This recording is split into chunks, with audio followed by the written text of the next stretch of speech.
আসসালামু আলাইকুম। হে জগতবাসী, আমি নুসরাত জাহান সামিয়া আবারও আপনাদের সামনে হাজির হইলাম বিশ্বআধ্যাত্মিক জ্ঞান সঞ্চার দরবার শরীফ হইতে আমার পিতা শামীম আলী চিশতির লেখা একটি গ্রন্থ। সেই গ্রন্থটির নাম হলো শরীয়তের পেট থেকে হাকিকত এবং মারিফতকে উদ্ধার। সেই গ্রন্থটির একটি আলোচনা শোনাবো। আপনারা যদি আমার আলোচনাগুলো মনোযোগ সহকারে শোনেন তাহলে অবশ্যই বুঝতে পারবেন। আজকে আমি যে আলোচনাটি করব সে আলোচনাটির হেডলাইন হলো ভাও দেখতেছি এর মধ্যে উল্টা লুকায় আছে, এবং উল্টা দেখতেছি এর মধ্যে ভাও লুকায় আছে। এই নিয়ে কিছু তত্ত্ব আলোচনা করিব। ভাও দেখতেছি এর মধ্যে উল্টা লুকায় আছে কেমন করে? একজন কারি সাহেব, মাওলানা সাহেব বা মসজিদের একজন ইমাম সাহেব সারা জীবন নামাজ রোজা করিল। একটা নামাজ, একটা রোজা ও এক ওয়াক্ত নামাজও কাজা করিল না। জগতের লোকেরা তাকে সম্মান দিয়ে কথা বলে, এই দুনিয়াতে ভালো চলে, অভাব অনটন নাই। কিন্তু এই পৃথিবীতে যতটুকু ইবাদত করেছে এর চেয়ে বেশি চেয়ে নিতেছে মোনাজাত করিয়া। এই নামাজ পড়িয়া নামাজের মাধ্যমে আল্লাহর সাক্ষাৎ কি হয়েছিল? যেই রোজা করিল সেই রোজার পুরস্কার কি আল্লাহ তার নিজের হাত দিয়ে দিয়েছিলেন? এক হাফিজকারী মাওলানার মাঝে যাহা কিছু দেখা গেল, আল্লাহর আইন ঠিক মতো পালন করিয়া গিয়াছেন। সব কিছু ঠিক মতোই দেখা গিয়াছিল, ভাও মতোই দেখা গিয়াছিল। কখনো কিছু উল্টা দেখা যায়নি। কিন্তু দেখা যায় এমন একটা মাওলানা কারি সাহেব মারা গেল, কবরে তাকে রেখে আসা হইল। দু একদিন পরেই কবরটাকে শোরুম দেখা গেল। তার মানে শিয়ালে তার লাশটা খেয়ে নিয়েছে। এই মাওলানাকারীর উসিলা করিয়া আল্লাহর কাছে কেউ কিছু চাইলে তা পায় না, আর কেউ কিছু চায়ও না। তাহারা আল্লাহর গোলাম হইয়া মরিতে পেরেছে কিনা তাও জানা নাই। কিন্তু জগতের লোকেরা তাকে উল্টা কোনো কিছুই দেখে নাই, ভাও মতোই সব কিছু দেখেছে। এতেই এদের এই অবস্থা। এখন দেখে আসি যারা উল্টা চলে তাদের কি অবস্থা।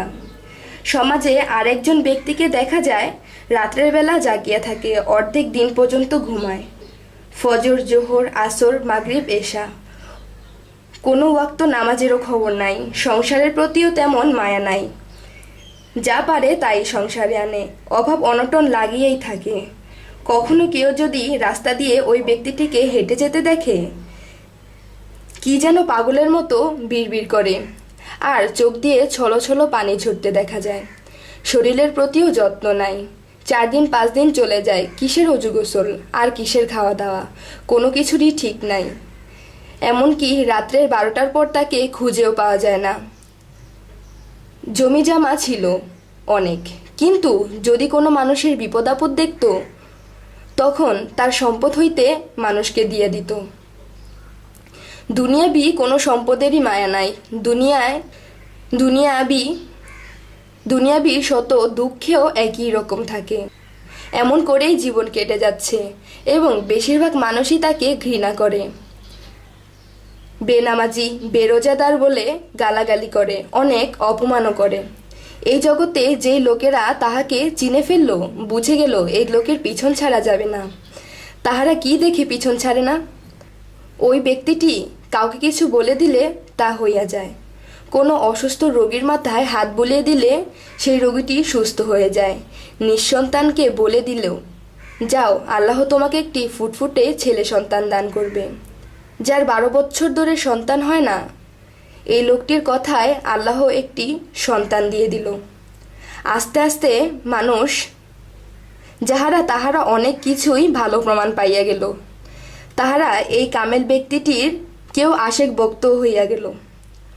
অনেক মানুষ তাহাকে মানিতে থাকলো এবং মানুষদের সুপথ দেখাইতে থাকলো। এই জগতে একজন ব্যক্তিকে তার ভারবহন দিয়া তিনি এই পৃথিবী ত্যাগ করিল।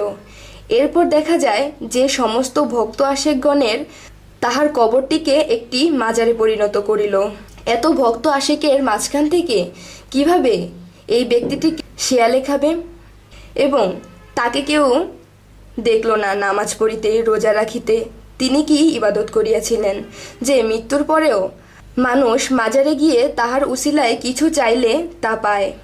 মরার আগেও আল্লাহ তাআলার তাহার উসিলায় মানুষকে বিভিন্ন মরার আগেও আল্লাহ তাআলা তাহার উসিলায় মানুষকে দিয়েছেন এবং ইন্তেকালের পরেও তিনি দিয়েছেন বা দিয়া থাকেন।